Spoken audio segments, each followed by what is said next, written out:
अस्सलाम वालेकुम and welcome to कानून बोलता है विद बैरिस्टर फातिमा शाहीन। नाजरीन, हम अपने आज के शो में ऑनर किलिंग्स के हवाले से जो मुख्तलिफ जराइम होते हैं उन पे गुफ्तगू करेंगे। हमारी ये कोशिश होगी कि हम आपको बताएं कि जब हम इस तरह के क्राइम्स की बात करते हैं तो कानून में इसके ऊपर जो है वो क्या कानून साजी की गई है, एक बहुत बेसिक लेवल पे किस तरह से कानून जो है वो डिस्टिंग्विश करता है ऑनर क्राइम्स को कन्वेंशनल मर्डर के साथ। इसके साथ साथ हमारी ये भी कोशिश होगी कि हम आपको बताएं जब इस तरह के केसेस प्रैक्टिकली जो है वो ट्रायल्स में जाते हैं तो किस किस्म के मसाइल जो हैं वो सामने आते हैं, सुपीरियर कोर्ट्स की इस हवाले से क्या इंपॉर्टेंट जजमेंट्स आई हैं। And last but not the least, सिर्फ वो लोग नहीं जिनको एक्चुअली इस तरह के क्राइम्स का शिकार बनाया जाता है, बल्कि वो लोग भी जिनको ये अंदेशा होता है कि उनको एट वन पॉइंट और दी अदर जो है वो टारगेट किया जाएगा, वो किस तरह से जो है वो कानून की प्रोटेक्शन ले सकते हैं। इन तमाम इशूज़ पे बात होगी और इन पे बात करने के लिए मेरे साथ स्टूडियो में मौजूद हैं सैयद फरहाद अली शाह साहब जो कि एडवोकेट है सुप्रीम कोर्ट ऑफ पाकिस्तान के। अस्सलाम वालेकुम sir and welcome to the show.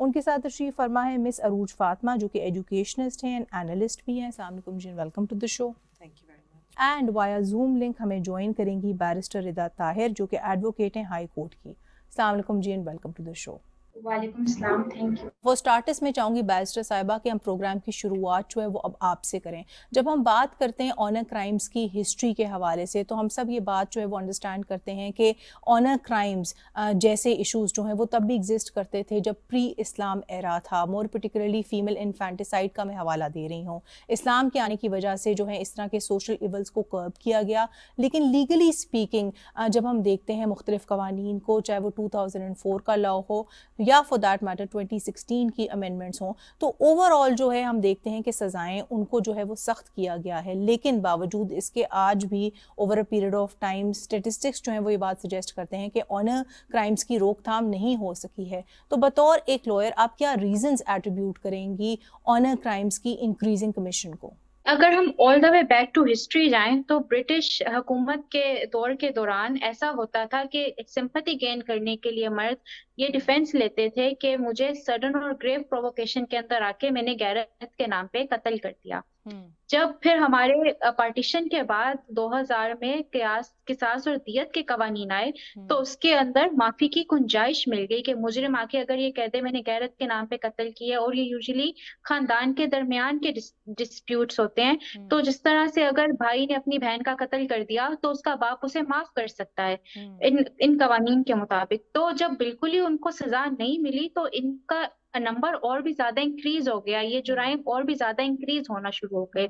सो 2004 से लेकर 2016 के अंदर कानून में काफी तरमीमें आई जिनमें काफी अच्छे कवानीन भी आए जिसने इस चीज को कहा कि मैंडेटरी लाइफ इम्प्रिजनमेंट भी दी जाएगी।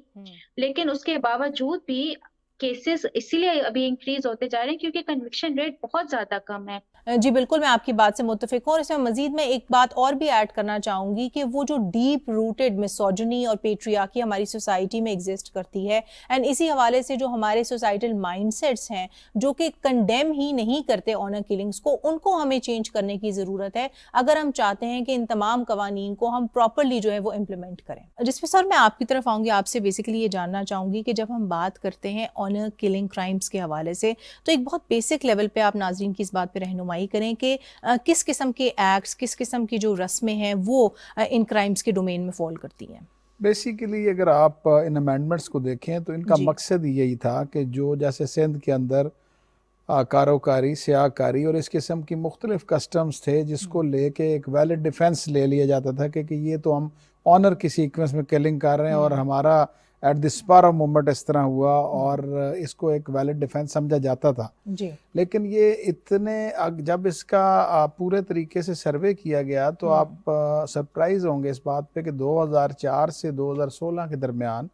15,700 केसेस ऐसे थे जो सिर्फ और सिर्फ जिसका मोटिव ऑनर था किलिंग के सीक्वेंस के अंदर। तो इन एक्ट्स के अंदर जो अमेंडमेंट की गई बेसिकली इसको ऑनर किलिंग को पूरे तरीके से एक ऑफेंस जो था जी वो इंडल्ज कर दिया गया। और ये आप अगर देखें तो 299 पीपीसी के अंदर डेफिनेशन क्लॉज दी गई है और जहाँ पे कत्ल की बाकी इकसाम जिस तरह से मेंशन की गई है 300 है, 302 में उसकी पनिशमेंट दी गई पीपीसी की, तो वहीं पे इस ऑनर किलिंग को जो है पूरे तरीके से इंट्रोड्यूस किया गया एज ए क्राइम। और उसके साथ साथ जो जो 2016 का एक्ट था वो बेसिकली 311 पीपीसी की एप्लीकेशन जो थी उसको उन्होंने फोकस किया कि चाहे कंपाउंड भी कर जाए। इस किस्म के केसेस के अंदर जैसे अभी रदा बता रही थी आपको कि होता ही है कि एक बेटी को मर्डर कर देता उसका सगा भाई और बाप उसके अंदर कंप्लेनेंट बन जाता है और बाकी घर वाले विटनेसेस बन जाते हैं। एक लम्हे के लिए जब तक वो खबर ब्रेक होती है तो सारी पुलिस और सारे इंस्टीट्यूशंस जो है वो अपनी वर्किंग शो करने के लिए एफआईआर दर्ज कर देते हैं, लेकिन by the lapse of time, passage of time वो करते ही हैं कि विटनेसेस जो है वो रिजाइल कर जाते हैं या वो कंपाउंड कर जाते हैं 345 सीआरपीसी के सीक्वेंस में कि हमने तो इसको अल्लाह वास्ते माफ कर दिया और कोर्ट के पास कोई इख्तियार नहीं था फिर उसको सजा देने का। तो ये अमेंडमेंट्स जो आई इस एक्ट के अंदर, उन्होंने बेसिकली उस कंपाउंडिंग होने के बावजूद उस कंपाउंड किया जाना खत्म कर दिया कि अगर वो कंपाउंड कर भी जाएं तो कोर्ट के पास इख्तियार है कि वो 311 के सीक्वेंस के अंदर सजा दे दें। बिल्कुल, बेसिकली आई थिंक सिंपल अल्फाज में इसका बेसिकली मफहूम ये होगा कि उन्होंने बेसिकली अपनी गिरफ्त जो कानून है वो अक्यूज्ड के ऊपर जो है उसको जरा ज्यादा स्ट्रिक्ट कर दिया। बेसिकली अगर मैं इसको और आसान करूं तो ये था कि कोई क्रिमिनल इस चीज का फायदा नहीं ले सकता कि वो खून बहा के सीक्वेंस में या लीगल एयर्स के माफ करने पे माफ हो जाए और वो एक किए हुए क्राइम में से बगैर किसी सजा के वो उसमें से बरी एस्कॉर्ट फ्री हो जाए। तो बेसिकली इसलिए इसको किया था क्योंकि फिर ये लोगों ने इस क्राइम को देखें, जब तक क्राइम डेटरेंस नहीं होगी पनिशमेंट की, जब एक आदमी को माशरे में ये मैसेज आएगा कि उसने मर्डर कर दिया और उसके बाद वो विदाउट एनी पनिशमेंट वो एक्विट हो गया, उसे क्लीन चिट मिल गई, तो क्राइम जो है फिर रिपीट होगा, फिर हर आदमी ये क्राइम करेगा। ये प्रिवेंशन के लिए भी सर बहुत इंपॉर्टेंट है। बिल्कुल आपसे बेसिकली ये जानना चाहूंगी, देखें जब हम बात करते हैं इस क्राइम की तो कोई बंदा ये बात डिनाई नहीं कर सकता कि ये ऐसा क्राइम है जो कि हम डीप रूटेड है हमारी सोसाइटी में, हमारे सोसाइटल जो माइंडसेट से उससे एमिनेट करता है। तो बतौर एक एजुकेशनिस्ट आप क्या समझती हैं कि ओवरऑल ये हमारी सोसाइटी जो है उसको किस तरह से इम्पैक्ट करता है? ओवरऑल ये जो ऑनर किलिंग है basically it gives the power back to the man. ठीक है, मर्दों के पास पूरी की पूरी ताकत आ जाती है। वो ये समझते हैं और बल्कि ये बहुत अरसे से समझते आ रहे हैं कि एक औरत की एजुकेशन के, उसकी शादी करने के, उसके बेसिक जो राइट्स हैं जो उसको कानून भी देता है और इस्लाम भी देता है, उसकी सारी की सारी जिम्मेदारी उन्हीं पे ही है और वो ही लेंगे। अब इससे क्या होता है कि जेंडर इनइक्वालिटी बहुत ज्यादा सोसाइटी में बढ़ जाती है, जो कि आजकल हम 21st सेंचुरी में एंटर हुए हुए भी हमें 22 साल हो चुके हुए हैं। अब तो हमें इससे निकल आना चाहिए, लेकिन अनफॉर्चुनेटली हमारे पाकिस्तान में अभी भी इस किस्म के ये रूल्स एंड रेगुलेशंस और ये कस्टम्स के ये जो आपके ट्राइब्स के अंदर चल रहे हैं सिस्टम, ये अभी तक मिसोजिनी को बहुत ज्यादा। इसका अगर हम लीगल एंगल भी देखें ना, आप ही की बात को मैं बेसिकली आगे लेके चलूंगी। देखें आपके बहुत ज्यादा fundamental constitution legal rights, I think sir मेरे साथ एग्री करेंगे, चाहे वो आपका राइट टू लाइफ हो, जिंदा रहने का हक हो, या फिर आपकी अपनी मर्जी से शादी करने का हक हो, या फिर अगर आप खुश नहीं हैं तो फिर उसी शादी को खत्म करने का हक हो, ये उनको भी वेरी डायरेक्टली जो है वो वायलेट करता है। जिस पे रिदा मैं आपकी तरफ आऊंगी, आपसे बेसिकली ये जानना चाहूंगी कि प्रैक्टिकली जब इस तरह के केसेस जो हैं वो अदालतों के सामने जाते हैं तो हम देखते हैं कि प्रोसिक्यूशन जो है वो ये केस प्लीड कर रही होती है कि ऑनर किलिंग हुई है, गैरत के नाम पे कत्ल हुआ होता है, और accused on the other side जो है वो ये डिफेंस ले रहा होता है कि नहीं, ये गैरत के नाम पे कत्ल नहीं, एक कन्वेंशनल यानी कि एक आम मर्डर है। तो अदालतों के सामने जब इस तरह के केसेस ट्रायल में आते हैं तो वो कौन सी चीज़ें हैं, वो कौन सा एविडेंस हैं जो वो अपने सामने रखती हैं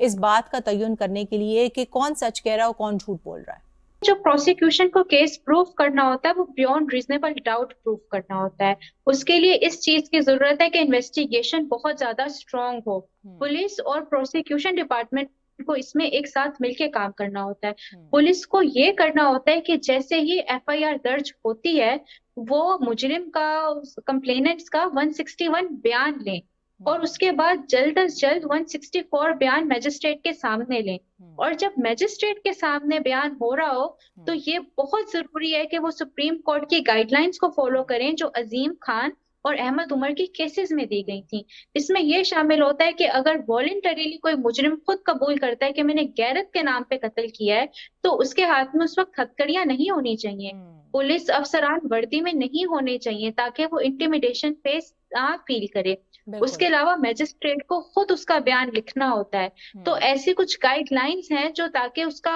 जो कन्फेशन है उसको फॉलो किया जाए ड्यूरिंग द ट्रायल, वो बहुत जरूरी है कि उसके अंदर गाइडलाइंस प्रॉपरली फॉलो की हो। जी बिल्कुल रिदा, आपका पॉइंट आ गया, जिसमें सर मैं आपकी तरफ आऊँगी। मैं चाहूँगी कि आप मज़ीद जो है वो नाजरीन की रहनुमाई करें। अब हम देखते हैं कि मुख्तलिफ़ किस्म के लैंडमार्क केसेस हैं बाय द सुपीरियर जुडिशरी। एक केस है अहमद उमर का, एक केस है अजीम खान का और एक केस है मोहम्मद अब्बास का। तो बाय एंड लार्ज जो है वो किस किस्म के जो है लीगल प्रिंसिपल्स ये केसेस जो है वो सेट डाउन करते हैं? देखिए, अभी अगर हम अब्बास केस को डिस्कस करें, क्योंकि ये रिसेंटली डिसाइड हुआ और मुल्तान बेंच से ये डिसाइड हुआ,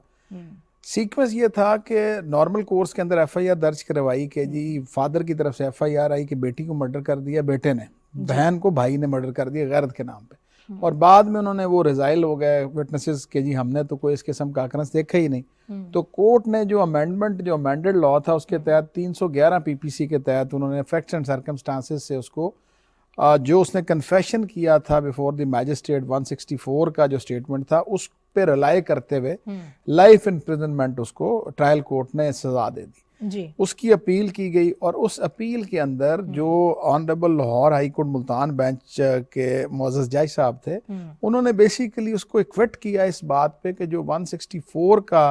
प्रोसीजर लेट डाउन किया गया, जो अभी मेरे सामने बैरिस्टर साहब अभी आपको बता रही थी, उसका बेसिक प्रोसीजर जो है सीआरपीसी के अंदर या पीपीसी के अंदर प्रोवाइडेड नहीं है। वो high court rules and order के अंदर प्रोवाइड किया गया है कि वो वॉलंटियर सीक्वेंस के अंदर उन्हें पूरा एसओपी दे दिया कि पुलिस की मौजूदगी में नहीं होगा, प्रॉपर टाइम दिया जाएगा, उसको बताया जाएगा कि ये जो तुम स्टेटमेंट रिकॉर्ड करा रहे हो ये जरूरी नहीं कि तुम रिकॉर्ड कराओ, और अगर तुम रिकॉर्ड कराओगे तो कल को तुम्हारे खिलाफ एविडेंस के तौर पर इस्तेमाल हो सकता है और तुम्हें सजा दी जा सकती है। उसके बाद उसका वर्ड बाय वर्ड रिकॉर्ड किया जाएगा और स्टेनो उस वर्डिंग में लिखेगा और फिर स्टेनो का स्टेटमेंट होगा कि मैंने यही रिकॉर्ड किया जो इसने बोला था। तो अगर ये मैंडेटरी प्रोविजंस जो है वो फुलफिल नहीं की गई, उसमें उन्होंने जज साहब ने जो ऑब्जर्वेशन दी, मुझे जजमेंट्स में आपको पैरा रेफर करूंगा, कि उन्होंने कहा कि ये सारी की सारी प्रोसीडिंग जो थी वो 3:45 पे शुरू की गई थी और 4 बजे कोर्ट टाइम था, तो 15 मिनट के अंदर ये सारा का सारा एसओपी फुलफिल नहीं किया जा सकता। तो ये कन्फेशन वॉलंटियरली कन्फेशन की डेफिनेशन को क्वालिफाई नहीं करता,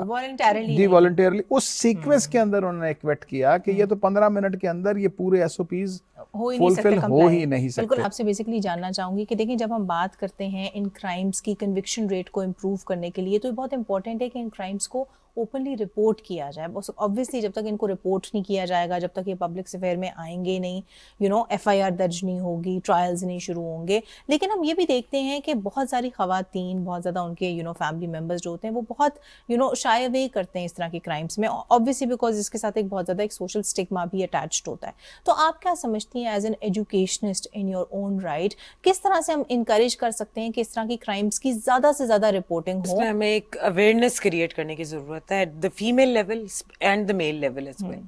फीमेल्स को, खवातीन को ये जानना बहुत ज़रूरी है कि इनको कानून, पाकिस्तानी कानून क्या हकूक देता है, ठीक है, इस्लामिक कानून आपको क्या हकूक देता है और उसको वो किस तरह से एक्सरसाइज कर सकती हैं। एक्सरसाइज करने के बाद उनको करने के बाद बहुत बड़ा थ्रेट भी होता है अपनी मेल कम्युनिटी से कि वो उन्होंने अपना ये राइट तो एक्सरसाइज कर लिया, उन्होंने वो कर भी दिया, लेकिन जो उसको बस सोशल बैशिंग होना शुरू हो जाती है ना, वो भी उनको बहुत ज़्यादा प्रिवेंट करती है पीछे की तरफ जाने की और या उनको छुपा देने की कि वो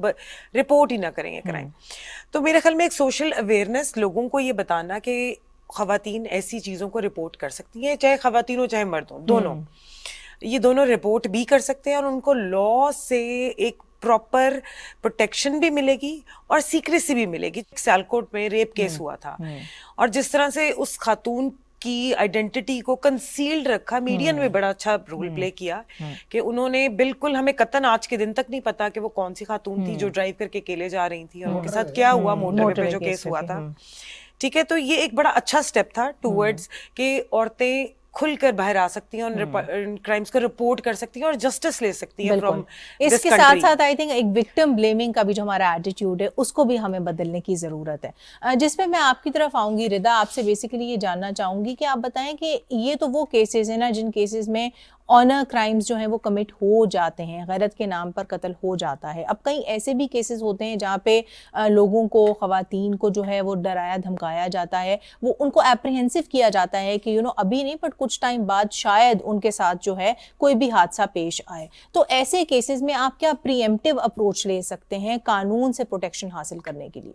कानून से प्रोटेक्शन हासिल करने के लिए सूबाही जो प्रोविंशियल पुलिस है, हर सूबे ने अपने अलग मैकेनिज्म्स बनाए हुए हैं। अगर हम सिंध के सूबे की बात करें तो वहाँ पे women and children protection cells हैं। इस्लामाबाद की बात करें तो वहाँ पे जेंडर प्रोटेक्शन यूनिट भी है। मुल्तान की बात करें तो मुल्तान में भी इस तरह के सेंटर्स हैं। वहाँ पे वायलेंस अगेंस्ट वुमेन सेंटर भी है जो मुल्तान के अंदर पायलट हुआ 2016 के Punjab protection against violence of women के एक्ट के अंडर। तो वो उनसे रिकॉर्ड्स ले सकती हैं। वो पुलिस का नंबर जिस तरह सिंध के अंदर 15 है उस पर डायल करके उन्हें बता सकती हैं कि मुझे खदशा है। वो women and children protection cell में जाके वहाँ पे बयान दे सकती हैं कि मुझे यहाँ पे खदशा है, आप मुझे असिस्ट करें, आप मुझे फैसिलिटेट करें। अच्छा, कोर्ट के थ्रू जो है ये प्रोटेक्शन ऑर्डर्स आप किस तरह से ले सकते हैं, इस पे आप लोगों की रहनुमाई करें।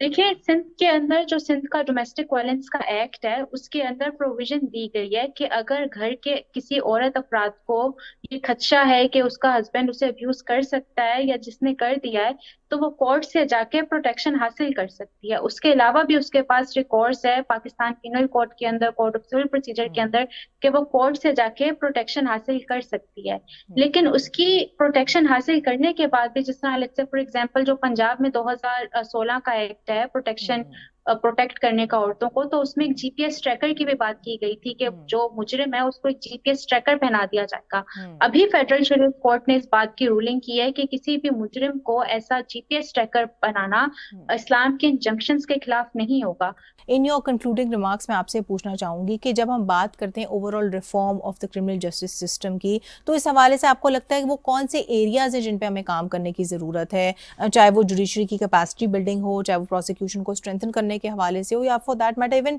पुलिस की इन्वेस्टिगेशन जो है उसको मॉडर्नाइज करने के हवाले से हो? देखिए, सबसे पहली बात यह है कि हमारे सारी दुनिया के अंदर जो नेशनल एविडेंस है, जो मॉडर्न डिवाइसेस की से कलेक्ट की गई एविडेंस है, हमारा आर्टिकल 164 कानून शहादत प्रोवाइड करता है आपको प्रोसीजर, लेकिन उसकी उस तरह से एप्लीकेशन नहीं करती है हमारी इन्वेस्टिगेटिंग एजेंसी या प्रोसिक्यूशन डिपार्टमेंट। जैसे आपके यहाँ पे सेफ सिटी अथॉरिटीज़ एक्ट के तहत कैमरे लगे हुए और ये सीसीटीवी फुटेज जो है ये पर्सी एडमिसिबल है according to section 14 of that act. तो इसके ऊपर अगर आप कलेक्शन करें और मॉडर्न डिवाइसेस से कलेक्ट की गई एविडेंस कोर्ट जो है पूरे तरीके से उसको अपनी जजमेंट का हिस्सा बनाए और appraisal of that natural evidence अगर हम सजा और जजा की तरफ जाएंगे तो ये मैं समझता हूँ एक बहुत बड़ा मेजर फर्क पैदा करेगा जो आपका डिस्पेंसेशन ऑफ जस्टिस के लिए हम समझते हैं कि हमें क्या क्या करना चाहिए। उसके बाद पुलिस की वर्किंग जो है वो मैं समझता हूँ कि दकियानूसी दौर से बाहर आना पड़ेगा। उनकी टेक्निक्स हैं वो मॉडर्न टेक्निक्स को पूरे तरीके से, जैसे सैंपल कलेक्शन के वाले से एसओपीज हैं सारी दुनिया फॉर्मुलेट करती है, उस पे हम काम नहीं कर रहे। इसी तरह हमारी जो PFSA laboratory one of the best laboratory है, लेकिन वो रिजल्ट्स तब तक नहीं आएंगे जब तक आप सैंपलिंग प्रॉपर नहीं करेंगे। फिर delay of lodging of FIR, delay से होने वाली एफआईआर जो है उसका सैंपल उतनी देर से जाएगा, और जब सैंपल देखें हर चीज की एक लाइफ है, बिल्कुल वो ड्यूरेशन ऑफ टाइम से वो रिजल्ट्स चेंज हो जाते हैं। जब तक बच्चे की ट्रेनिंग आप इससे बात की नहीं करेंगे कि ये आपका राइट है, और अगर आपको कोई अब्यूज कर रहा है तो आपने मदर से या फादर से कंसल्ट नहीं करना। अगर वो आपकी बात नहीं सुनते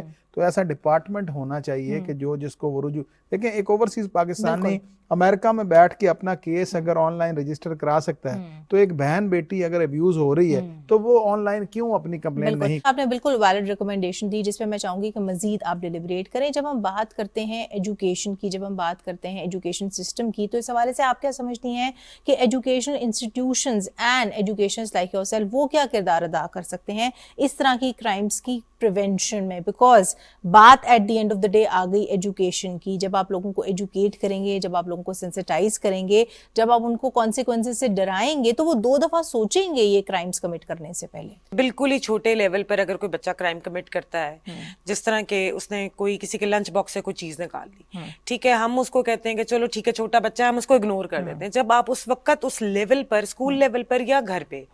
उस चीज को, चूंकि वो छोटा बच्चा है और हमने उसका बिहेवियर इग्नोर कर दिया, या उससे एक बच्ची को छेड़ा जाकर, तो हमने उस बात को बजाय के करेक्टिव एक्शन लेने के, उसको समझाने के या उसकी मॉरली उसको एजुकेट करने के, हमने उसको लेट गो कर दिया और इग्नोर कर दिया कि ये तो होता ही रहता है, सो के बच्चा है। वहां पे आपने सबसे बड़ा डेंट क्रिएट कर दिया, क्योंकि अब वो बच्चा जिस तरह से बड़ा होता जाएगा और जितनी दफा वो इग्नोर होगा, उतना ही ज्यादा उसका ये बिहेवियर में रेपिटेशन आना शुरू हो जाएगी और वो छोटे लेवल से बड़े लेवल पे चले जाएगा। तो करिकुलम में इन चीजों का पार्ट एक तो बेसिक ह्यूमन राइट्स ऑलरेडी है भी। देखें, आपको याद है लाइफ स्किल बेस्ड एजुकेशन जो है उसको एक पार्ट बनाया गया था करिकुलम का, तो हम क्यों नहीं यहाँ पे gender based violence related crimes, चाहे वो ऑनर किलिंग्स के हवाले से हो, चाहे वो एसिड अटैक्स के हवाले से हो, चाहे किसी भी और फॉर्म में, उनको भी जो है हम इनकॉर्पोरेट कर देंगे करिकुलम में। Absolutely, absolutely. उससे ये होगा कि एक अवेयरनेस छोटे लेवल पे ही स्टार्ट हो जाएगी। बिल्कुल। सो आपकी मेंटल कंडीशनिंग स्टार्ट होना शुरू हो जाएगी कि क्या गलत है, क्या सही है। और फिर जब तक आप एडल्ट बनते हैं और अब सोसाइटी का प्रोडक्टिव पार्ट बनते हैं, तब तक आपकी कम से कम इतनी अंडरस्टैंडिंग सबकॉन्शियस में डेवलप हो गई है कि ये चीज गलत है और इसके नेगेटिव कॉन्सिक्वेंसेस हो सकते हैं, ये चीज सही है, ये मेरा राइट है, या ये मैंने राइट किसी और को देना है, बीइंग अ मेल मैंने फीमेल को देना है, या बीइंग अ मदर अब मेरे बच्चे हो गए हैं, मैंने अपने बेटे को क्या सिखाना है, मैंने अपनी बेटी को क्या सिखाना है। बिल्कुल अरूज, जिसमें मैं आपकी तरफ आऊंगी, आपसे बेसिकली ये जानना चाहूंगी इससे पहले कि हम आज के शो को जो है वो रैप अप करें, कि जब हम बात करते हैं स्पेशल कोर्ट्स की, तो आपको याद होगा कि कुछ अरसा पहले जब honourable rather former Chief Justice of Pakistan Asif Saeed Khosa साहब जो थे, उन्होंने GBV कोर्ट्स जो है वो एस्टैब्लिश किए। तो इस हवाले से आप क्या समझती हैं कि किस तरह से हम इस तरह के जो ऑफेंसेस हैं, स्पेशल ऑफेंसेस हैं, more particularly honour killings and honour crimes के, इनको इन कोर्ट्स में ट्राई कर सकते हैं? एंड प्रैक्टिकली जब से ये कोर्ट्स एस्टैब्लिश हुए हैं, इनकी वर्किंग में किस किस्म के मसाइल जो हैं वो सामने आ रहे हैं? सिंफी तशद्दुद, जो किसी भी औरत के सिंफ को टारगेट करके उसके ऊपर तशद्दुद करे, उसे जेंडर बेस्ड वायलेंस कहते हैं। और जेंडर बेस्ड वायलेंस के औरतों के जुराइम जो औरतों के खिलाफ होते हैं, उसके लिए स्पेशल कोर्ट्स हैं। तो जो कत्ल के नाम पे, गैरत के नाम पे उनका कत्ल किया जाएगा किसी भी औरत का या किसी भी बच्ची का, तो वो प्रोसीड इन्हीं केसेस, इन्हीं कोर्ट्स के अंदर होंगे। और इनके अंदर अभी भी कुछ गैप्स हैं। 2022 में जब एंटी रेप आया था, तो इन कोर्ट्स को, इन स्पेशल कोर्ट्स को एक लीगल कवर मिल गया था, लेकिन उसके SOPs अभी तक नहीं ड्राफ्ट हुए। तो इन कोर्ट्स के अंदर काफी चीजों की जरूरत है। For example, video link evidence की फैसिलिटी की जरूरत है कि अगर कोई भी सर्वाइवर है, वो कोर्ट के सामने नहीं पेश हो पा रहा फिजिकली, तो वो वीडियो लिंक के थ्रू कोर्ट में आके अपनी एविडेंस दे सके। उसके अलावा इन कैमरा ट्रायल, जिसका मतलब ये होता है कि जज और सर्वाइवर और जिसकी टेस्टिमनी होनी है, उसके अलावा सबको कोर्ट रूम से बाहर कर दिया जाए, उसकी फैसिलिटी भी अभी तक काफी कोर्ट्स के अंदर मौजूद नहीं है। जी बिल्कुल रिदा, आप ही की बात को आगे लेके चलूंगी और इसमें मजीद ये ऐड करना चाहूंगी कि जितने अच्छे इंटेंशन के साथ इन कोर्ट्स को जो है वो बनाया गया था, उसमें इतना ही इंपॉर्टेंट है कि ये जो प्रैक्टिकल ऑब्स्टेकल्स आते हैं इनकी ऑपरेशन में, इनको रिमूव किया जाए, ताकि जिस पर्पस के साथ इनको एक्चुअली बनाया गया था वो फुलफिल और वो अचीव भी हो सके। इसी नोट पे अपने आज के शो का हम इख्तिताम करेंगे। Thank you so much Farhad साहब, thank you so much mister रूज, and thank you so much Rida for choosing to be a part of our show. जी नाजरीन, आपने आज का हमारा शो देखा, जिसमें हमारी कोशिश थी कि एक बहुत बुनियादी लेवल पे हम आपकी रहनुमाई करें। पाकिस्तान में honour killing crimes, honour killings जो हैं पर से, उनके बारे में हमारी कोशिश थी कि हम आपको बताएं over a period of time किस तरह से कवानीन में जो है वो अमेंडमेंट्स आई हैं, प्रैक्टिकली हम किस हद तक इन लॉज को जो है वो इम्प्लीमेंट होते हुए देखते हैं। अगर हम एस्पायर करते हैं कि हम अपना कन्विक्शन रेट जो है वो इम्प्रूव करें, तो इसके लिए बहुत इंपॉर्टेंट है कि ना सिर्फ हम पुलिस के इन्वेस्टिगेशन मेथड्स जो हैं उसको मॉडर्नाइज करें, इसके लिए बहुत इंपॉर्टेंट है कि हम जुडिशरी की जो है वो कैपेसिटी बिल्डिंग करें, बल्कि इसके साथ साथ ये भी उतना ही इंपॉर्टेंट है कि हम ओवरऑल प्रोसिक्यूशन जो है उसको भी स्ट्रेंथन करें। आज के लिए इतना ही। अगले हफ्ते तक के लिए अपनी मेज़बान फातिमा शाहीन को इजाज़त दें। अपना बहुत सारा ख्याल रखें। खुदा हाफिज़।